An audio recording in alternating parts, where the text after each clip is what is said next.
Hello my fellow creators and welcome to my YouTube channel. Today we're going to play with the Illustrated Lady stamp set, which is part of the Storybook Illustrations collection. Now, I did stamp my images ahead of time and I'll show you what I did. And then I used the sentiment from the Words for the Wild stamp set. Now these were sent to me by Spellbinders. And I stamped and heat embossed these images and sentiment on some watercolor paper because you guessed it, we're going to do some watercoloring today. So I think I want to tape down my watercolor paper just a little bit because as you can see it's kind of warped, and that's because I did a lot of heat embossing. So first I stamped the sentiment, heat embossed it, then I stamped the feet, heat embossed them, the pants, then the shirt, then the face. So I did a lot of heat embossing using my Wagner heat tool. So I want to kind of hold it down. And this is just like a dry erase board I have in my stash. It was given to me by my brother because he knew. He's like, hey, can you use this for your craft room? I said, of course I can. Gimme, gimme. All right. I think that should be okay for now. Now I'm going to try and make this just a kind of a flat panel card while I'm not doing it directly on the card base. I'm going to do all the watercoloring on this panel and then I will attach it to my card base. I'm not quite sure if I'm going to end up trimming this panel down quite yet, but right now it's cut at 4 1/4 by 5 1/2. And what I'm going to do is bring in my Zig Clean Color Real Brush watercolor markers, and I'll use these to do my watercoloring. Now, because I am probably going to take a while doing my watercoloring, I will play some music and speed up the watercoloring so you don't have to sit here for entirely too long. Now, as a reminder, I will be sure to link to the products I'm using in the description box below.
Alrighty friends, what do you think?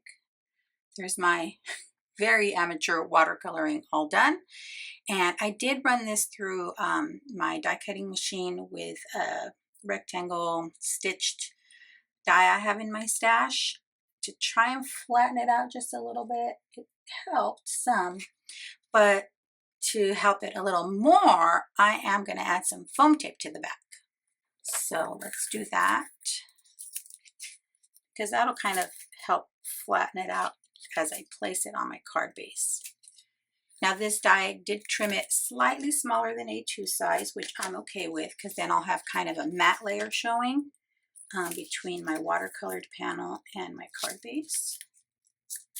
And I am going to use a black card base just so that I have my little matte layer that shows will be black for that contrast in color.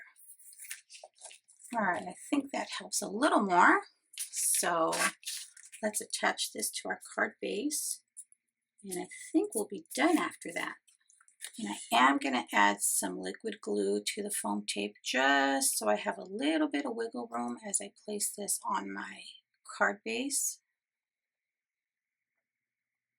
because foam tape isn't very forgiving, but liquid glue forgives like no other. And I mean, this is just slightly smaller than the card base, so let's see if I can get this somewhat centered.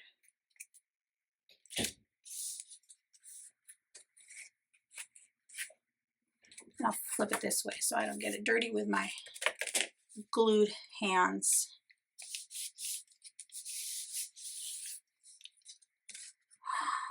Look how cute it turned out. I think I am going to add a few little highlights here with my jelly roll pen, hoping that watercolor is dry enough, because I have no patience. And you know what? Both my ladies here have gray hair, because when I was making this card, I was thinking of my dear friend who lives all across the country, all the way across the country, unfortunately, but we still keep in touch all the time. Oh, that looks cute. I like it. Okay, now both the images here, if I would have just left the heads without connecting them, it would have looked like those heads were floating. So I went in with my micron pen here and kind of drew in those necklines, and did the same for like the bottom of the pants, the line between the shirt and the pants, here on the sleeve and the hand holding the coffee cup, and then quickly went over it with some embossing powder. I just wanted to see if that would work, and it did. It worked beautifully. So that way everything was heat embossed. But look how cute it looks. Loving it. Alrighty friends, thank you so much for sticking around to the end. I'd be thrilled if you subscribe to my YouTube channel or follow me on any of my other social media platforms. As always, have a beautiful, safe, and creative day. Thanks for watching. Bye.